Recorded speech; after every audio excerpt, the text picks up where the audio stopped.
Okay, part two on frequently asked questions is my kid is in high school. How do I juggle club team versus high school team? So, generally, what happens is Monday through Thursday, the swimmer will swim with their club team, and Fridays, they will swim with their high school team so that they're able to bond with those teammates.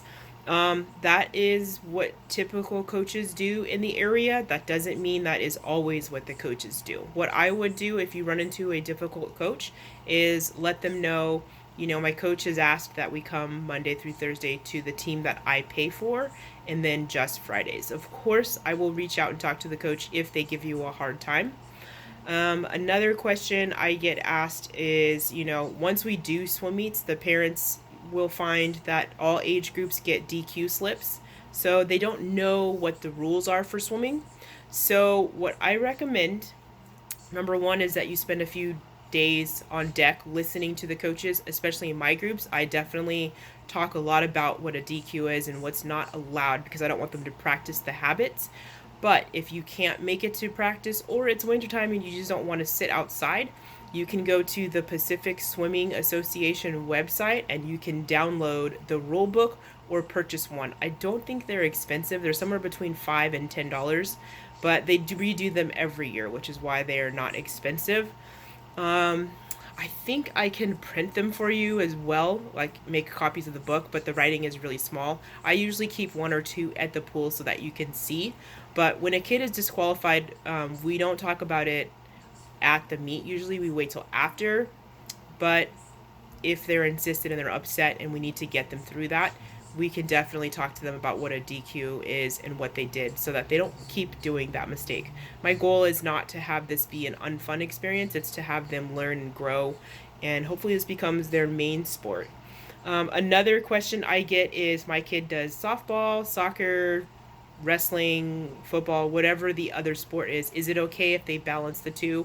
And my answer is yes. I'm definitely a coach who grew up doing multiple sports. So I recognize until you figure out what your main sport is, it's okay to keep doing the two until the child chooses one or over the other.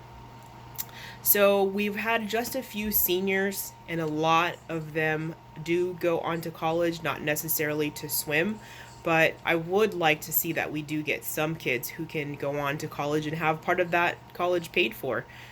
Colleges are getting so expensive, and part of the motivational time standards will give you an idea if your child is on pace to get a scholarship. Remember, there is more than one division of swimming, and the U.S. swimming is the best swimming in the world. So there's Division 1, 2, 3, and 4. You can also go to a JC and then transfer into a 4 year. So there's a lot of ways to get into swimming and then stay in swimming. And also, after high school or college, there's also master swimming. So, this is a sport that they can do for their life. It's not a sport that's going to be super taxing on their body because I'm not big on introducing weights, like full Olympic weights, to kids under 18. Uh, Usually, your college coach is the one that introduces you to that. Another thing that I get, questions that I get, is about nutrition. So, nutrition is a big one for me. So, you probably see me on deck already taking candy bars away from the kids. Number one, sugar just doesn't help swimming at all. And if they're younger, you don't want to have an 8-year-old or a 5-year-old that's having a sugar meltdown and you're trying to get them on the blocks. It happens, and a lot of parents wonder what could I have done differently. So swim meets will always have chips, soda, candy bars. I don't even know what the junk food is, but they always have that because of the other siblings who may not be on the swim team. And parents, you're not doing the swim meet, so why do you have to watch what you eat? So that's typically, you'll find it at snack bars. I definitely don't recommend sugar. With the activity we do, swimming naturally dehydrates the body. So when you use sugar as your fuel source, it's going to exacerbate that headache, empty stomach feeling. They're going to need to drink a lot more water. Then they feel bloated and nauseous and trying to get on the blocks. I also don't recommend bacon and heavy, greasy sandwiches as your fuel source either because that makes you want to go to sleep. It's not easy to do a swim meet because swim meets can run about 4 to 6 hours.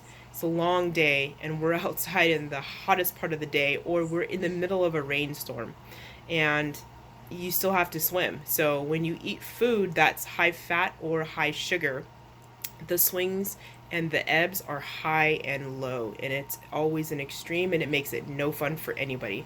So I definitely recommend like the high glycemic index food, which keeps you more steady and neutral, and it doesn't inject insulin and then pull it out really fast. You want to have a sustained fuel source. When it comes to drinks, if they do Gatorade, I know the little kids love Gatorade, but it's like half artificial flavor and then the electrolytes. I recommend you 1 to 2, so 1 8 ounce to 2 ounces of water, or excuse me, 2 cups of water. So that'd be 16 ounces of water to 8 ounces of the Gatorade. Definitely want to dilute it in some way so that they're not just getting a high dose of sugar and a high dose of the sodium, because then they'll be trying to balance that the whole swim meet. Powerade is the same thing as Gatorade. My favorite first fuel source is water, but I understand a lot of kids don't like to drink water.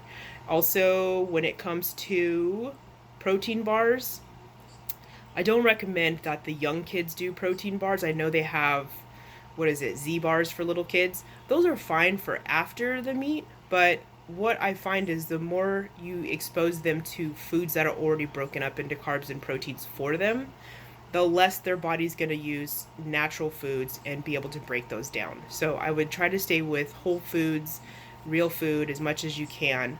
I don't recommend potato chips at a swim meet, but again, it's one of those food sources that's always around. So if you need more specifics with food, please definitely see me on deck and we can go through that. Randomly through the deck, I always let the kids know, what are you eating? Why are you eating that? Is it after practice, before practice? So I do that stuff. It's not to embarrass them or get them upset. It's just to start teaching them, listen to my body, listen to my body.